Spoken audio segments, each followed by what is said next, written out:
Hey there, Delight here. Got a project share for you. This is a junk journal style book made on a hardback, from the cover of a hardback novel that I got at the library book sale and stripped out the insides. It is hand bound, I think, yes. And it has lace on the cover, on the cover of the spine, and then I made a collage style front. It has a button closure, and I use the elastic. I really like these because they accommodate when it gets thicker, but they still hold it together well. If you just don't add a whole lot to it, you can use it for journaling. This one is designed for, it's a faith-based, designed for like sermon notes or prayer journal or something like that. It's sort of in a shabby chic, rustic-y type thing with neutral, soft colors. There's lots of scripture in it, lots of places to write. The papers I use are, some of them are from Hobby Lobby, their faith design series, and some of them are papers that I have in my computer that I've gotten from Etsy artists or that I've designed myself. And I also use old hymnals and copy them. I get the real old ones that use bookstores and make up collages with those frequently. This particular set of designer papers has lots of scripture on it, which is kind of nice. There are a lot of places where you could put a portion or a whole bullet and fold it up. Lots and lots of journaling space in this one, so that you could keep a series of sermon notes or a Bible study or anything like that. I try to put things in there kind of interesting and change it over, not just plain old pieces of paper. So it makes it a little bit more interesting, even though it's basically a naked journal, or at least semi-naked. There's not a whole lot in there. There are pockets, there are flips, there are belly bands, lots of places to put things, and lots of inspiring words.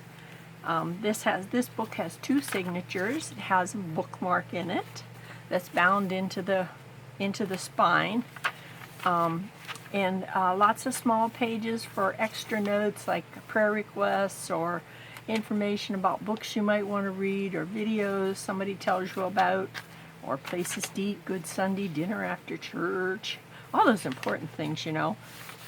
Side tucks. I love the deli papers because they're nice and crunchy, sort of. This is the Ruth quote: "Where you go, I will go. Where you stay, I will stay."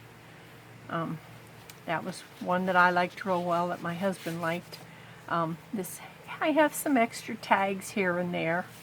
Like I said, this one is sort of semi-naked. Not exactly naked, but not exactly fully embellished. It's sort of a nice happy medium. I use a lot of old dictionary book pages that I tear out from the dictionaries that I collect from old book sales. I love words, so I love dictionary pages. Use a lot of them.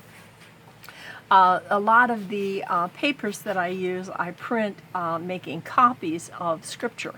So I know a lot of people don't think that you should use the actual pages of a Bible. If a Bible's going to be thrown away into the landfill and I can give portions of that book extra use and extra life, I don't have any problem doing that. But I respect those who feel that way, so I try not to use the actual pages of a Bible in my junk journals just in case. I don't want to offend anybody. Everybody feels their own way, and I respect that.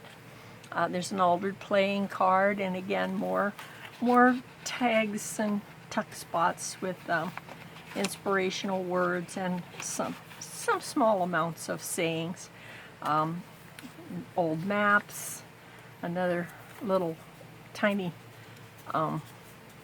envelope type spot, little tiny envelope with a little tiny weeny folded up piece of paper for another sort. If you want to journal something, it's a little more private. Sometimes it's kind of nice to have something more private instead of a big piece that anybody going through would see. This is an extra double pocket because it has a pocket here. Here's another little envelope and a pocket here. I have the usual suspects that I use. I have tea-dye papers, I have designer papers, graph papers, ledger papers. The office supplies I get from yard sales and stuff, they're old. I don't very often buy new office supplies because there's so many that are so discarded so often from somebody's home office. I love this ledger paper. It has teeny weeny little squares on it, and these kind of papers I wasn't sure till I start using them, but they're actually very easy to write on. They're actually kind of nice, so I use them all I can now. Again, I've faith-based music. Here's a doily with a little tuck spot, and this has an extra little notebook that you can write. Again, you could write something like this. It would be nice if there was an event like a one-day women's retreat or something like that, that you had a few extra things you wanted to say about. It's kind of nice to have it in one spot instead of several pages. This is big enough for lessons or anything, but it's certainly big enough to note where it was and who you saw and what inspirational thing you might have picked up from it. So kind of nice to have those kind of things too. Of course, the coffee filter, I love using coffee filters. Here's a flip that's actually a lot of extra little pieces of paper. Again, a real good place for more lengthy notes on the same subject. All of these are pretty much in the same muted colors with a little bit of lavenders in. Since there was lavender in the book cover, I kind of tried to put some lavender in the papers, although that's not a color I have a lot around. I've just never done much in purples. But here's an extra little journaling book, the booklet that I made. So again, you can use this for a more in-depth event. Places to put pictures or just about anything you want. It's a really good way to keep your Sunday notes together all in one place, and you can use it for whatever you like, and it'll be up on my Etsy store. So enough for now. Enough said.